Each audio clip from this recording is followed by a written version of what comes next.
There is one serious con man out there who knows exactly what he's doing and preys often on expats and others as well. Chances are you have either encountered this situation or will if you're even remotely considering becoming an expat. There's two really major areas of cons that we're going to be talking about today, how it can affect you, and of course, we're going to give you some of those tools to recognize whether or not you've encountered this con man and how you can stop him. Of course, we're talking about the con man that lives on your shoulder. You yourself are your own worst enemy in most cases when you're becoming an expat. And I actually mean this. In many cases, my friends and viewers that I speak to have been tricking themselves and playing a very hard game to put themselves into a losing situation, into a situation where they're going to truly have a bad experience and something they can protect against. And we've really noticed these two different ways that tends to happen that we're going to talk about today that have come up a lot in recent discussions. So we're going to talk about how you can protect yourself from yourself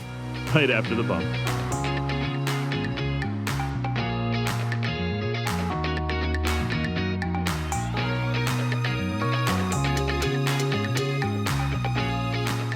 Right from the beginning, we're going to talk about two very specific cons that we see in the expat world come up a lot. Of course, there's many things like this throughout your life that's going to happen all the time, and you should learn to look out for those as much as you can. I always recommend reading the book Predictably Irrational, because it's a really good psychological look at exactly how humans trick themselves or fail to think logically about things, or how they react emotionally at bad times, and how our fight or flight reactions can do harm to ourselves. I highly recommend this book because I find it very insightful, and one of the hardest things that most people have is being introspective and really stepping back and saying, wait, everyone's like this, I'm no different, I need to watch out for these really well-known problems that people have when trying to make decisions or making, reacting to things in their lives. So I really recommend that book. Going forward from that, the two areas that as expats that I see a lot of this, and I've seen a lot recently, are in the area of residency and in the area of real estate. So in both cases, though, there's one really strong trend that I think underpins so many of the problems. Of course, there's layers upon layers of things that your mind does to play tricks on you, but the one that I see driving things more than anything else is impatience. So often people are desperate to take real action about certain aspects of their lives, and there's really good logical reasons why this is going to happen. For a lot of you who are looking at becoming expats or are recent expats, you're often doing so under less than ideal situations, meaning that you may not be moving because you just found the perfect place, but you're moving because you're trying to get away from a place that's less than perfect for you. And so that's what we call a negative relocation rather than a positive relocation. Now, of course, if you're doing a positive relocation, you can still get really excited about that and be impatient and make just as equally bad decisions. But when people are stressed, when they're going through kind of what they feel like is a forced change or a required change or undesired change, then they're going to be more likely to give in to these things. They're more likely to feel a need to solve a problem or to enact a change in their lives or so forth. Now, for some people like me, who, if you're used to the Myers-Briggs test, and I know a lot of people don't like how that works, but this is a useful comparison. There is this category that goes on one side to perceivers, that is people who perceive the world as things are happening and react to it, and then on the other side of that scale are planners, and these are people that need to think through what the possible things that could happen could be and create plans for them and be ready to act when those things happen. Now, for me, this is useful because we figured this out a number of years ago. This is one of the most important things in my marriage that we ever found, and my wife would completely agree, is I did a bunch of Myers-Briggs tests with a psychologist, not like an online internet thing, but actually worked with a doctor as part of a very high-stress job that I was at. And one of the things that came out of that was that I am all the way to the perceiver side. I have no planning capability, and my wife has done psychiatrical testing, and so just casually found that she's as far as you can get to the planner side. Now, this is really great in a marriage because we have both skills or both personalities, and we're able to handle a lot of scenarios better because she can plan for the foreseeable things and I can react to the unforeseeable, and that gives her a bit of stress relief because she knows if she fails to plan, I can handle things, and it gives me a bit of stress relief knowing that there's a lot of scenarios I never have to worry about. And so it's a very complementary situation. It's one of those things that just sometimes marriages are based on that incredible differential and being able to complement each other rather than just being duplicate of the same thing. So that's one of the ways that we're complementary in that way. But before we understood that, she had a real hard time dealing with my lack of planning and not understanding how I could handle things on the fly. And it really stressed me out that she would put all this effort into planning and not have any ability to deal with things when things changed and didn't go according to plan. But going through the Myers-Briggs test really helped us appreciate each other's skills and understand that this is a known psychological rift and that people can be really divergent. Normal people fall somewhere in the middle. Both of us are extreme on the edges. So it's a really unique circumstance. But the reason I bring this up is that for people who are going through these changes, it is pretty easy for those of us on the perceiver side to kind of be like, well, we knew this was kind of a possibility, whatever it is you're dealing with, and we just roll with the punches. We just, yep, okay, here's the situation we're given. We're going to go action it as best we can right now. So we don't tend to have the same feelings of anxiousness in the way that planners do. Planners, when they're facing normal everyday challenges, tend to do really well because their cone of uncertainty is relatively small and they can plan around most reasonable circumstances. But when you have massive change, especially on like national, international scale, you're doing things like relocating to a new country where you may not have all the answers what that new country is going to be like. For people like me, hey, I'm just going to land on the ground and figure it out as I go. For people like my wife, she needs to know every possibility and figure out every divergent path so she can plan for every eventuality. She can't do that when there's a ton of change, but she can do it pretty well when there's very small amounts of change. So under situations where you have this big change and pieces really benefit from just taking time and seeing what happens, a planner like my wife will struggle a lot and feel that kind of manifest in themselves as impatience. Now, I think planners in general are impatient by nature because they need to get to the next thing so they can plan the next thing. And it's like, well, we made a plan, we have to use it.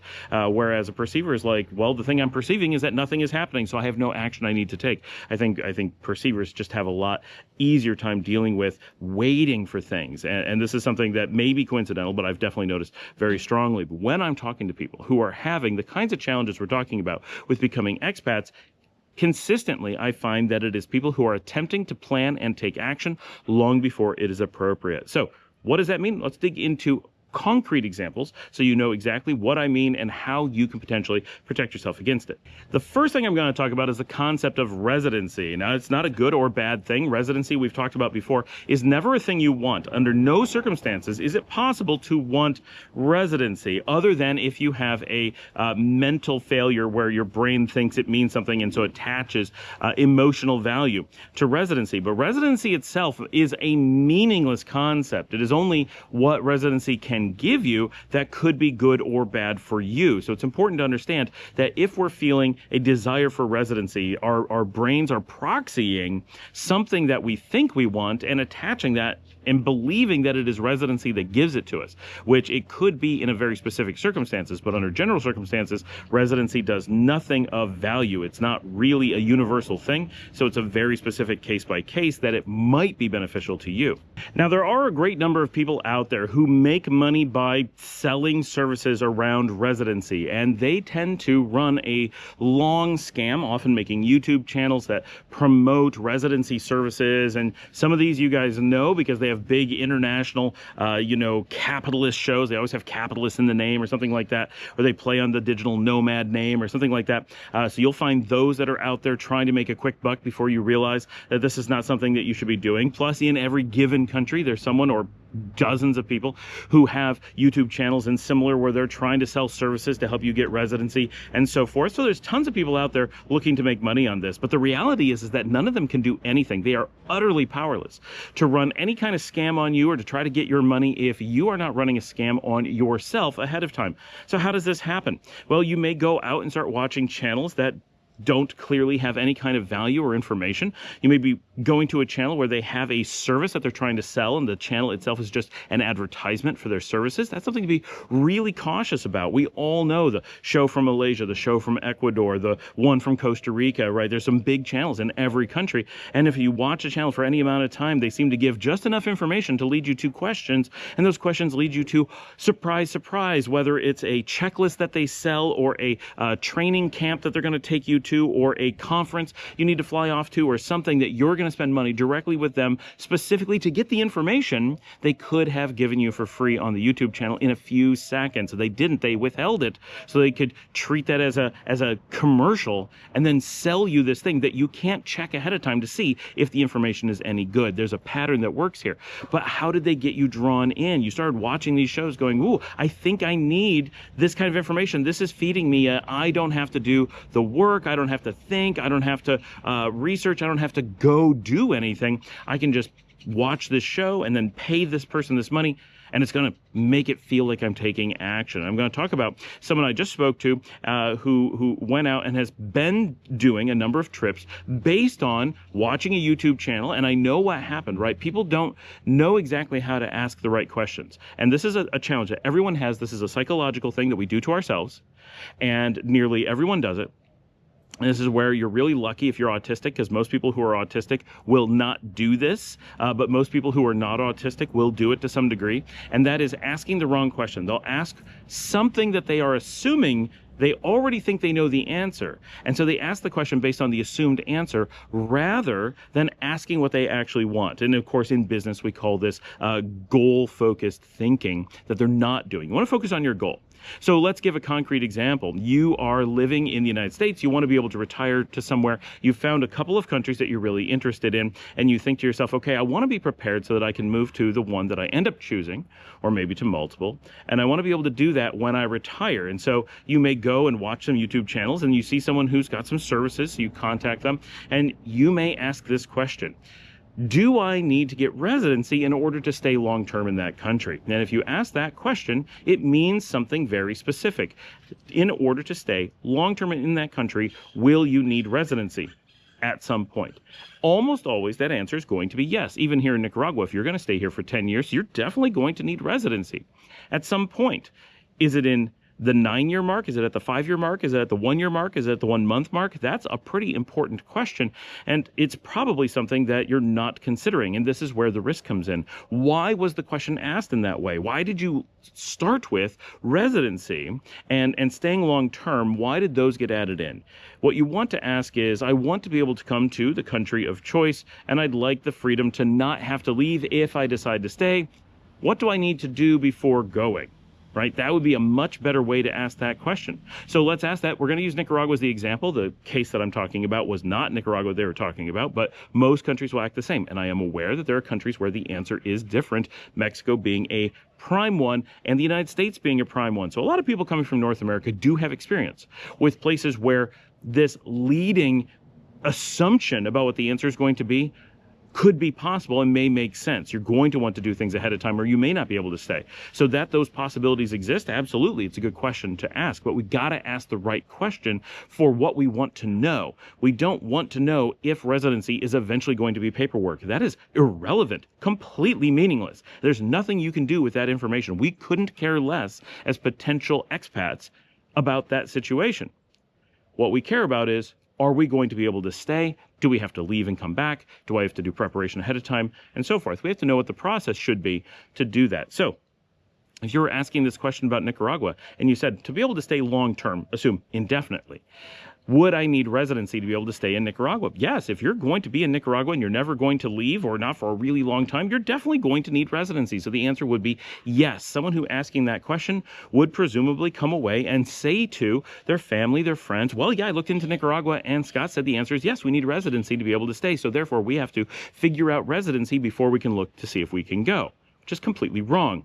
But if you ask the question, now it's not wrong, the answer that was given, but the question that was asked was not a question that anyone would actually care about. And so I'm aware that people asking that question are always asking the wrong question and are lost. But if you ask a normal person, one, normal people are not trained in identifying other people's goals, and they're not good at identifying goal level thinking. This is something that I've gone to a lot of training on, right? I've studied psychology. I've been in the classes. I've been in decades of business where this is stuff we have to drill in and teach our employees how to do. So this is not something that's just natural. Most people are not going to do this. And two, most people make their money off of people getting this wrong. right? Every YouTube channel, everyone who's doing something even kind of honest depends on you lying to yourself and asking the wrong question and them being able to answer what you asked and not what you meant. And by doing so, they're able to lead you down the garden path and get your money and waste a whole bunch of your time and resources while you're probably never step back and ask the right question and never realize that you've been taken advantage of, because the person who took advantage of you first was you. And the more that you take advantage of yourself, the more you're going to hide that from yourself. This is something our brains do. If you have screwed yourself over, if you've tricked yourself, if you've lied to yourself, if you've done something wildly irrational, something completely without logic, your brain is going to at some point detect that, and it goes through a self-defense mechanism that, unless you consciously stop it, it will build a framework of lies and dishonesty and tricks and bad memories around what you did and what you decided to try to make it feel to yourself that you did actually make a rational decision. It will try to find any way possible to rationalize your decision making. Humans are essentially irrational, but we like to feel that we're rational. And so in order to justify those things, to put them together, your brain creates this world of, well, no, I was thinking this at the time. I didn't know this at the time. Oh, this other thing was true at the time. This thing would lead to this thing, which is not true. But it'll put those things together and try to make you feel like you actually thought it through. Now, let's ask the question another way. I want to come to Nicaragua and I want to stay forever. Is there anything I should be doing ahead of time in order to prepare? And the answer is, well, maybe some things, right? Yeah, you should definitely make sure you have your passport. You should definitely make sure you have your bank accounts in all ducks in a row and all that kind of stuff. You need to make sure that you just have a general paperwork. Do you have your birth certificate? Do you have your marriage certificate? Do you have, whatever, those kinds of things? Yeah. Those kinds of general universal things, yes, it would be good to have. Do you need them ahead of time? No, absolutely not. Would it be handy? Would it be a good process to go through? Sure, that would be true. I think anywhere, I don't know any place that doing that would, nowhere would it be harmful, but I can't think of anywhere where it wouldn't be at least slightly beneficial if you truly were going to stay. But is it needed? No. What is really the first step is getting on a plane and coming to Nicaragua. Second step, deciding not to leave. At that point, you now live in Nicaragua. That doesn't mean that there's not going to be other steps you need to do in the future. There are, unless you only end up staying for, say, a year, then there's really very little else you have to do. Maybe you have to do a border run, maybe you have to do some extensions for your 90-day visa, but that's it. Really simple stuff. No big filing paperwork, no big getting things in apostille, no big applying and getting approval or anything. I understand that going across the border is technically an approval, but you know what I mean. You're not going to Migracion and going through a big waiting process and hiring a lawyer and all these things, because you're only staying for so long. If at some point you decide you're going to stay indefinitely, and that is a question for the future. Remember, the planners are like, I have to have every eventuality handled. So they start working on their residency. But the perceivers are like, well, I don't know if I'm going to stay yet. Do I need to do anything if I don't know yet? No, you only work on your residency here in Nicaragua when you know. You don't work on it when you don't know. There's no reason to. And even when you know you're going to stay indefinitely, you don't necessarily have to do it right away. If I could be here for 6 months and I knew I wanted to stay forever, I could easily go to a year. And then at some point, Migracion is going to say, hey, Scott, I think you should consider residency if you're really planning on staying. And they don't know that you are. Right? So it's going to be a question. Scott, do you plan on staying? Oh, yeah, you know what? I would like to. Yeah, I hadn't really thought about it, but yes, I would like to stay forever. Okay, well, we think in the next, X number of months, we'd really like to see you file for residency, right? What a great process. Now, Nicaragua has one of the best processes around. So not all of them are going to be that good. A lot of places are going to be, well, move in, spend 3 to 6 months, and during that time, you'd better start your residency process. And that's fine. If that's what the process is, then do that. But you'll notice that none of it is start your paperwork ahead of time. This is things that people get tricked. Now, the person I spoke to had spent thousands and closing in on $10,000 probably by the time they were done, flying to a country and going through a long residency process and going through a complicated one where they had to have lawyers, do all kinds of extra paperwork, paying a consultant, right, who fed into this whole thing. And at the end of the day, they needed to do a whole bunch of extra work because they weren't living there. And importantly, they also hadn't decided yet that they did want to live there. It was just one country that they were considering, but someone had talked them into doing this residency process proactively so that they would have their residency ready. Okay, that sounds good, but does it really mean anything? So the question I asked is, if you have your residency done, you go through this, you spend your $10,000, hopefully it's actually a little bit less than that, but it was definitely pushing $10,000. It easily was going to be more like 15 that they were going to spend while still not being retired, not having a home, having done nothing except doing this paperwork. And I said, okay, so in 5 years from now, you decide that you're going to move to that country and you've done all this work. And I, on the same day, decide I'm going to move to this country, and I've done nothing. I've been living here in Nicaragua, and we both decide to move to this other country. I can move. I know the rules in that country. I can move on that first day. I don't need to have done anything. You've spent $15,000 and years of preparation, but you have nothing that I don't have. Both of us can live permanently in that country the same day. And your entrance to that country, for all we know, is going to be harder. And I actually have more ability to move into the country because I will be $15,000 richer by comparison, because I won't have thrown that money away on a process that got me nothing. Now, if you decide not to move to that country, obviously that money will be 100% wasted, completely in every possible way. But in the way that they were looking at this, even if they moved to that country, it was all 100% wasted, because none of the flights, the hotels, the lawyers, none of it was necessary. It was all for just getting some paperwork done that you could do on the spot. So let's compare it to a test at school. In one situation, you spend a whole bunch of time and you pay thousands of dollars. I know this is a weird situation to do at school, but imagine with me. You pay thousands of dollars because you want to make sure that you get this test done. So you pay a couple $1,000s and you work on part of the test, and then you pay a couple $1,000, and over a period of weeks you work on the test. Now, you're not getting any special help, you're not getting anything, you're just doing it early. And then when it's done, you have to go to the test time, and you have to sit there in the class and not do the test because you've already filled out the paperwork. You didn't cheat on it, you didn't get any special answers. All you did was pay lots of money to take it early, but you weren't allowed to skip the class. You still had to go and sit in the class anyway, and sit there looking around at the other people doing tests. Or the other person who didn't spend any money, did nothing ahead of time, shows up at the class at the same time as you, sits through the same class, and they fill out the paperwork while they're sitting in class. You're stuck there, same as them. Neither of you gets to leave early, and at the end, you get the same grade you would have gotten, and you get to go. Why would you spend thousands of dollars and work to fill out the test ahead of time? What if you ended up not needing to take the test? What if you changed schools?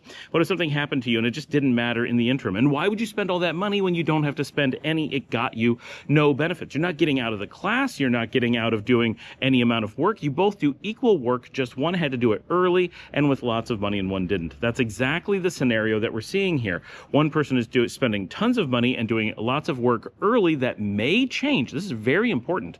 What if over the course of doing early paperwork, things change? Maybe that paperwork's not needed. Maybe different paperwork is needed. Or maybe you don't want to use it at the end of the day. Don't do money and effort for something that has no value to do ahead of time. So this is a whole area where we see people fooling themselves all the time through impatience. They feel like they have to take action, and so they seek out means of creating work for themselves to make it a place where they can spend money, a place where they can do something, and they get this feeling, and people will take advantage of this like crazy. Of course, if you go on YouTube, you're going to find people who are making videos that play into this. Maybe they're just making videos. They want your clickbait, right? And they're going to tell you what you want to hear, so you keep watching their videos. That's one thing. Then a lot of them are going to go farther than that. They're going to offer services to make money on that. And they're going to tell you what you want to hear. You've already predetermined in many cases that you want there to be some process you can do ahead of time, something you can do. So they'll feed into that. They're going to be like, okay, I'll sell you this service. I'll tell you why you need it, and so forth. And they'll keep doing this, and they'll set you up for failure. And the worst case scenarios, people think that, and often because they're being told, some cases people are purely lying to themselves, but in many, people will tell them that by doing this ahead of time, they have some security, they have some special benefit, they are more safe or more prioritized, but those things are not true in any case that I know. Mexico is a very different animal, and you're not being prioritized, but you would have paperwork in place that someone else may not be able to get. So there are exceptions, but you need to research the places that you're looking at. The places that I know people are looking at all the time, that people are working on, they are constantly being misled because they want to hear these answers, and so when someone offers them that answer, they'll just jump on it. And even when I speak to people, people often struggle even when they can't articulate why they've done something. And I'll ask, so why are you spending this money? What are you getting out of it? And they'll say, well, I'm getting residency. I'm like, no, that you get automatically later. Or for the same money, why are these thousands of dollars being spent? Why are you putting in this effort now when it doesn't benefit you? And in years, you're going to have no benefit that I don't have having done none of this. So what are you doing it for? And every time I ask this, literally every person I ask, they're confused that I'm asking, but they can't articulate a single benefit that they're going to get. They simply believe that they must do it. They're emotionally compelled, and they don't want to admit that they've been fooled, apparently, which makes sense. That's the way the brain works. But this is really dangerous, and people prey on this. Now, of course, we're talking about how you prey on yourself, and that is the key. It takes you lying to yourself, you being impatient, you pushing yourself to take some action that doesn't make sense. And then when someone knows that you're in that emotionally vulnerable state, then they're very likely to come up and know exactly what you're feeling and to offer you this solution that plays into your emotional state. So you are very vulnerable by something you've done to yourself. And then, of course, people will take advantage of it. Once you're offering to pay someone to take advantage of you, and you're the one you're initiating the conversation. They don't have to come scam you. They don't have to come lie to you. It's really hard for someone to turn down that money because it's easy money, and they know they're not really doing any damage. They're just collecting your money for something makes you feel good. And most people at the end of the day will not understand that they didn't have to do that stuff, so they'll happily give reviews. Oh, they were great. They helped me get a thing. You had no problem. We see this all the time. I see people get scammed for all kinds of money and get absolutely nothing for it, but they don't realize they got nothing for it and then rave about the process, leading more people to get scammed as well, because they're not actually evaluating it. They're not actually reviewing it. They feel happy because they're in a good spot. They moved to paradise, and at the end of the day, they didn't realize that they got scammed along the way. The best scams you don't know about until you evaluate them. It's one of the reasons why working in IT, you've got to do a post-mortem on things, because quite often you end up in a situation where you have no idea that you paid 10 times what something should be, or something isn't secure, but it should be, and so forth. And if you just casually look at it, you would have no idea. A good evaluation goes much deeper. Likewise, here in Nicaragua, we have recently run across someone who had the situation where they actually took the time to move here, went through all the effort, and it turns out that they moved here being sold from one of those popular websites that talks about being a capitalist and all that. And of course, anyone who's using that term, that's a red flag. Look out for that right away. Like so many people, he was sold on the idea that by moving to Nicaragua, he was automatically going to get citizenship. This is not something that is automatically offered to anyone. It's a very difficult process, and it's never guaranteed. It is lengthy in time. It is unlikely, even if you put in time and money and have a permanent residency. Of course, it does exist, and some people do get it. And Paul Baker, who's been on my show, is a citizen after 40 years of being involved here in Nicaragua and really going, dramatically out of his way to help support the country and be a really, really good pseudo-citizen before he became a real citizen. And he's a great example of, yes, this can be a gift that is bestowed upon you by the country, but it took him most of his life, or a very large portion of it, before he was able to receive that honor. And so that is something that people are selling as a simple, oh, just come to the country, they're going to give you one. I know an awful lot of people who've been here for decades, and nobody talks about being able to get this. There's one or two, for sure, they're out there, but by and large, everywhere you go, people have been here for a long time. I've been here for 10 years. I don't have citizenship. I'm not on a immediate path. There's no coming down the pike. It's not imminent, or it's not scheduled, nothing like that. And I've way beyond, if you look at the requirements that people are being sold, this person in specific, he showed the requirements that one of these scam YouTube channels was promoting. And keep in mind, he moved to this country for this purpose, has been living here for a while, and had no idea he wasn't about to get automatic citizenship. He thought he was about to be handed a passport based on no paperwork, having done nothing. And he shows the requirements. And in every aspect, I've done 2 or 3 times the requirements that were listed by the site. And of course, there's no citizenship coming. I do hope someday to be like Paul and have that bestowed upon me, but I know that it's unlikely, and I'm not banking on it, and I'm not counting on it. And, I simply see it as a nicety that it would be awfully nice if someday that happened, but I don't expect it. So these things are really important, because it's so easy to be, oh, it's the thing I want. Someone makes it sound like I'm going to get it. And, your brain is going to push you down that path, no matter how illogical or how poorly researched it may be.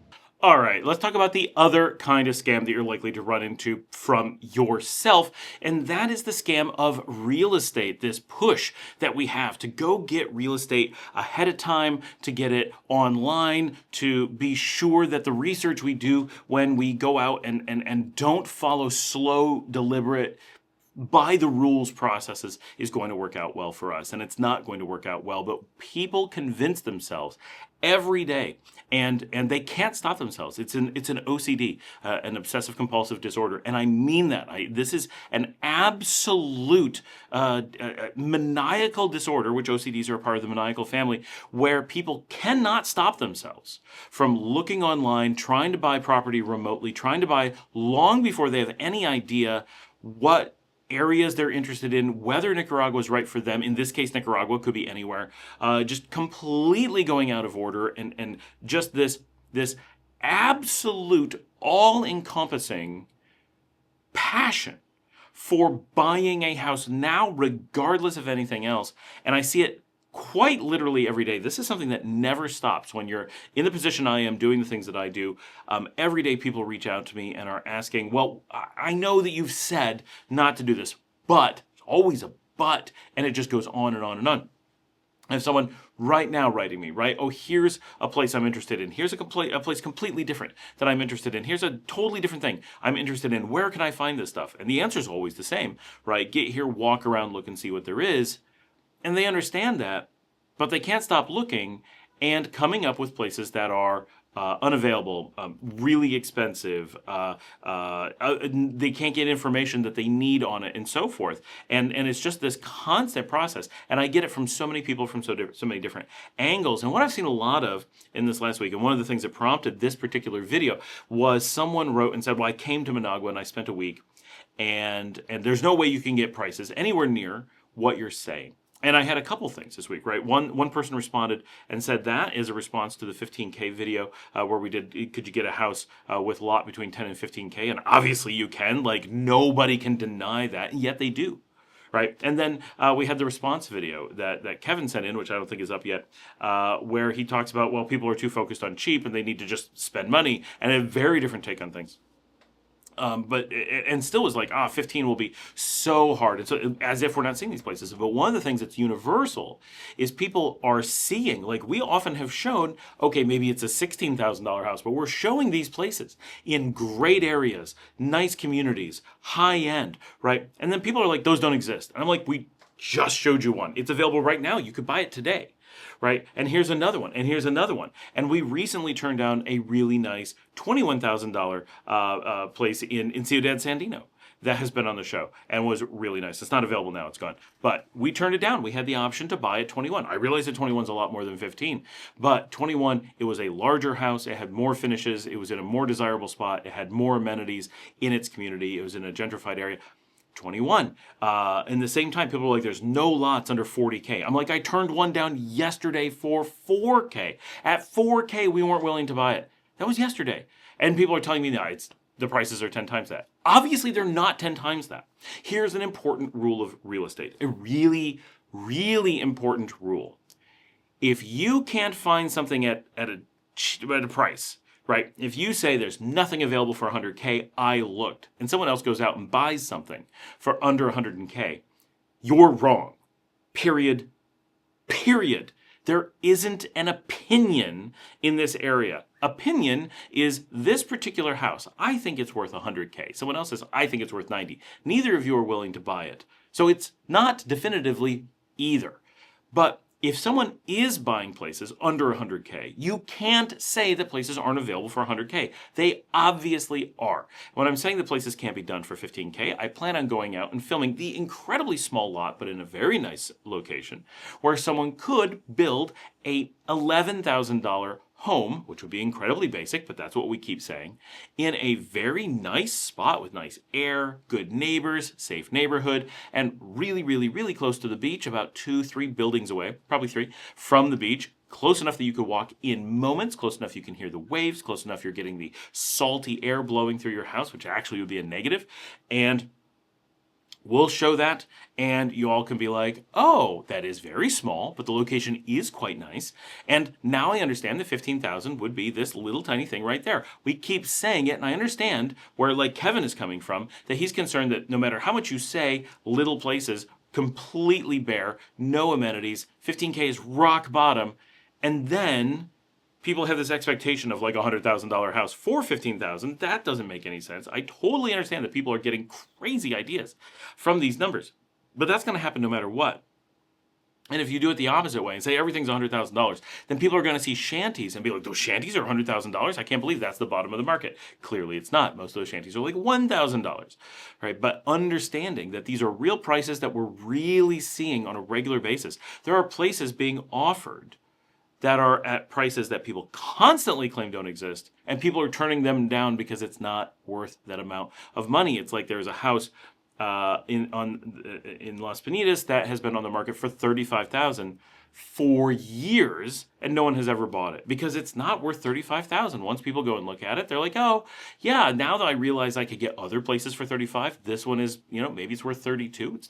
It's not a bad deal. I don't think at $35, but at $35, I haven't bought it, right? And if it was truly a good deal, I know exactly where it is. I've had it offered to me for 4 years. I could go buy it. I'm not interested. It doesn't seem like a great value for me. I could spend that same money somewhere else in the country and get something I like or feel is more beneficial for me more, right? So this is an important thing, though, because we see people wanting the price to be high for whatever reason. They don't want to actually commit to buying. They're convinced that they want to look online. Those are the prices they see, and they don't want it to be exposed to themselves that they haven't been getting good prices or that they're not doing good research or the research isn't beneficial to them or whatever. There's whatever reason. And so people will do things that are obviously going to give them bad results. So, for example, we say here in Nicaragua, never, ever look for property in any way whatsoever until you've lived here for at least 6 months.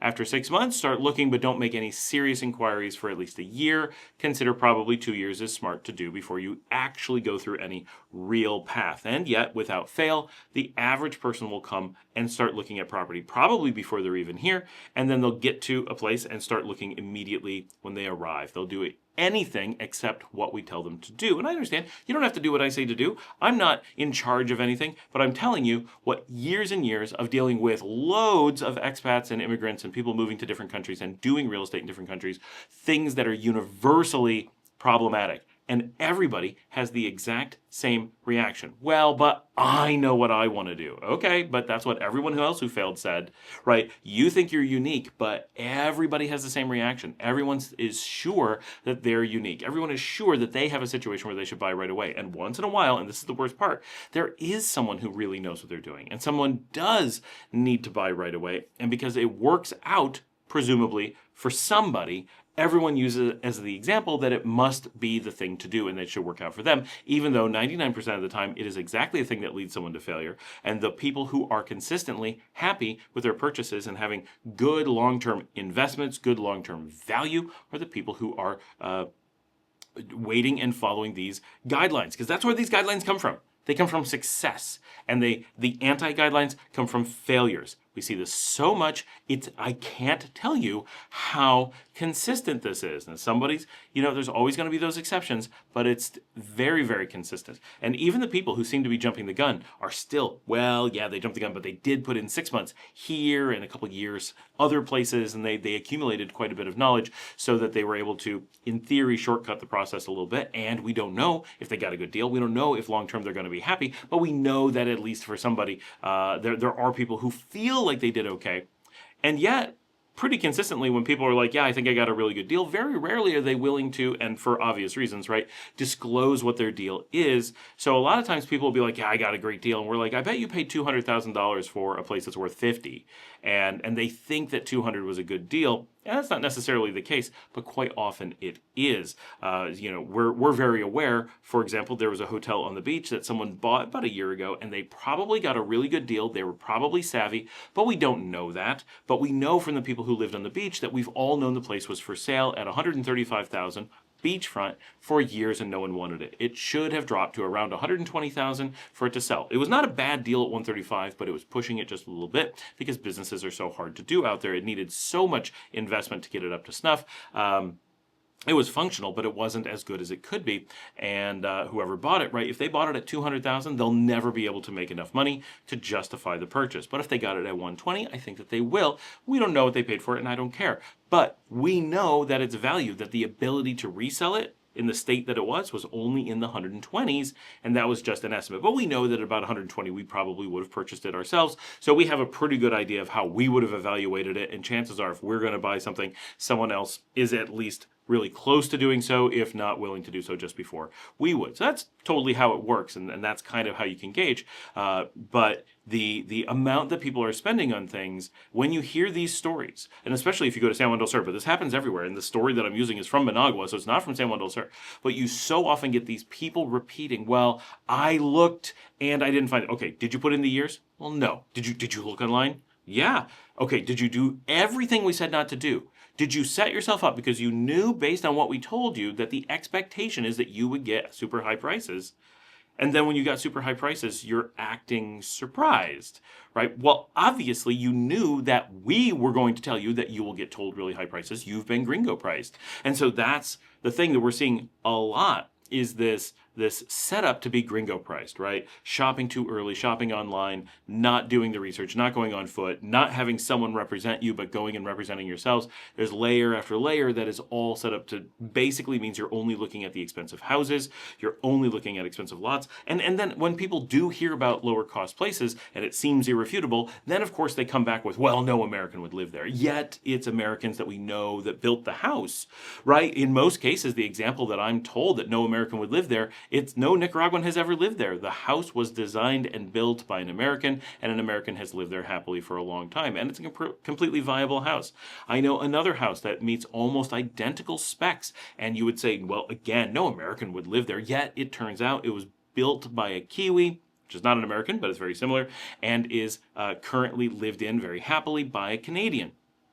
Right? It is nearly identical to the other house. In both cases, the houses were very close to $13,000. In one case, the house was isolated, so we know it was $13,000. The other one is its neighbor, and it's combined with some other things, so it's a little bit hard to know exactly the value of the house, but it's nearly identical. And we can extrapolate from its purchase price that it probably was nearly identical, maybe actually a little bit less, because it was a pre-existing, it wasn't built for the purpose of a foreigner to live in. It was built a long time ago, and then the market crashed, so it has that discount of having been pre-existing, which is a general thing here.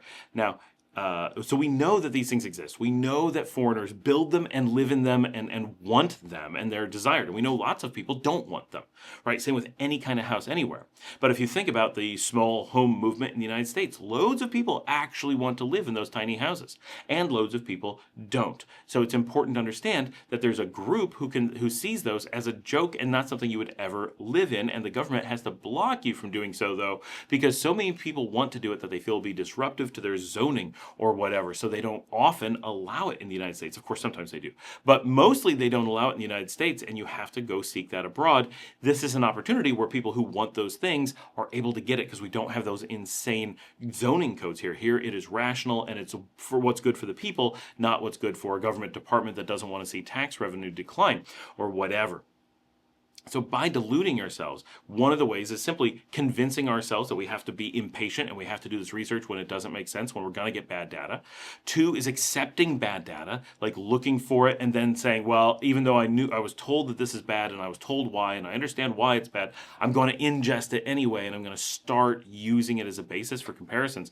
And then doing things like coming and looking really quickly in ways that don't work. And there's no way that you could come on a vacation for a week and get any kind of real numbers. That is so absurd. And yet someone actually said, oh no, I disagree with your pricing because I looked and they're not available, right? I can go and find neighborhoods where no house is hitting 15,000. We could just walk block after block after block and there wouldn't be a single house that was costing 15,000. That doesn't mean you'd want to live in them. It doesn't mean you're ready to move in. It doesn't mean you're going to invest. But to say that they don't exist when most Nicaraguans don't have a house that's going to top $15,000. This is so out of, I don't know. I can't figure out the degree to which people have managed to con themselves. That's exactly what's happening. And that's what I want you to be looking out for.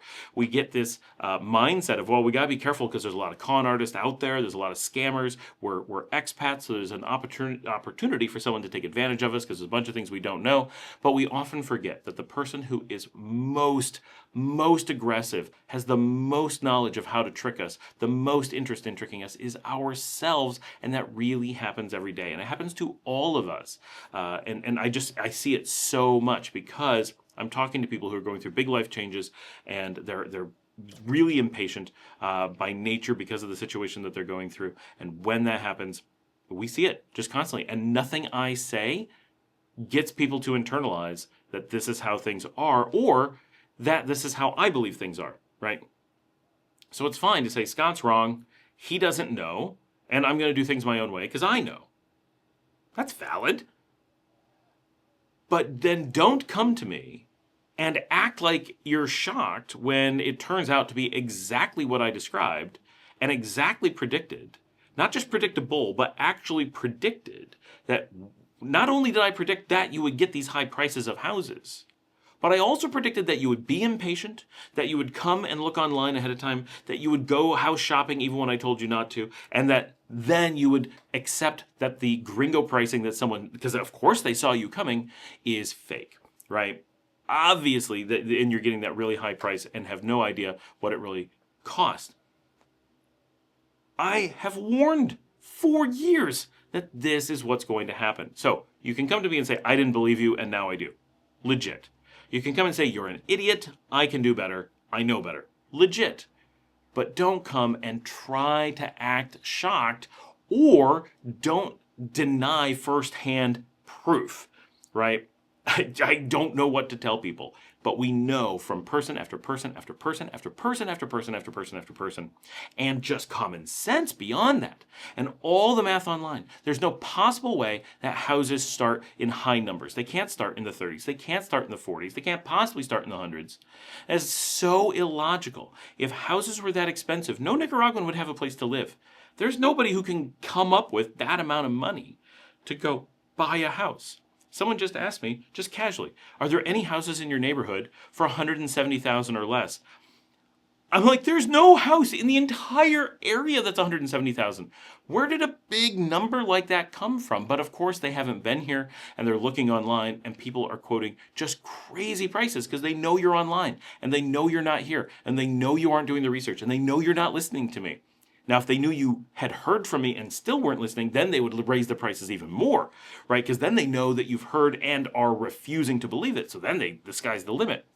But they can tell that you're coming. In every case, people who tell me this always end up accidentally, I think, divulging at least one piece that shows how much they weren't really considering it. Things that they've done that have led them to have completely skewed views of how expensive things might need to be and so forth. So I want you to take a moment and internalize this. Do you feel impatience? You must shut that down. This is an incredibly dangerous part of your life to allow that reckless behavior to run rampant. In normal life, you're impatient. You want to get to dinner now. You're tired of waiting for people. Get in the car, kids. Let's go, let's go, let's go. I want to get to dinner. That's an okay time to be impatient. I'm not saying you should be impatient. Like, that's not great. But that's a time where you're not really harming anything other than annoying your family. But when it comes to making big life choices, really important ones, getting impatient is incredibly dangerous. You could end up like so many people, throwing their nest eggs away, their life savings, and having it all go into something that has no value, but you were convinced because you tricked yourself that it was a safe bet. Well, real estate always goes up, right? Not if you're starting at 2 or 3 times its current price, then no. Just this morning, I was asked to go look at a piece of property. We estimated that the property, just looking from abroad, knowing the size, was worth $50,000. When we actually got there, it was a bit worse than we imagined. It was probably worth, I'm guessing, between 30 and 40, reasonably probably in the 40s. We were probably lowballing by the end of the day. But the person wouldn't budge from $100,000 on it. And we walked away insulted that he would even bother to have us come out and pretend he was trying to sell the property, because at that price, $100,000 downtown, that is not an honest attempt to sell the house. That was laughing in our faces that he owned a property and had no intention of selling it and had wasted our time. But this is what it's so often like. You need to have those reactions. You need to stop and say, whoa, I'm going to get gringo price. And that doesn't mean you need to find places and bargain people hard down even lower than would be the market value. No. Pay people fairly, buy lots of stuff. We're not trying to lower the cost of what's being paid for Nicaraguan goods. We're not saying come out and hardball people. We're saying don't get lied to, don't get taken advantage of, and don't pretend that standard knowledge that we're able to gather by being here isn't real and that in 1 week you can know more of the real estate than even the real estate agents do, right? Like, people do not have this much information. It takes a long time of gathering that stuff to really know what things are selling for, how they're changing over time, what aspects of a property may make it valuable or not valuable, what neighborhoods and what cities are different, and so forth. It requires being boots on the ground. You cannot possibly short circuit this process. So if you feel that impatience rising within you, you have to shut it down. You have to find a way to manage that, because it will harm you. That feeling, that impatience, is your mind harming you. It is a mental form of self-harm. It is no different than someone cutting themselves or punching themselves or slamming their face into the wall. You're doing damage to yourself, and it is not something you got to do. You got to, in these huge life choices, you have to find a way to work past that. You're going to put you and your family in so much danger unnecessarily.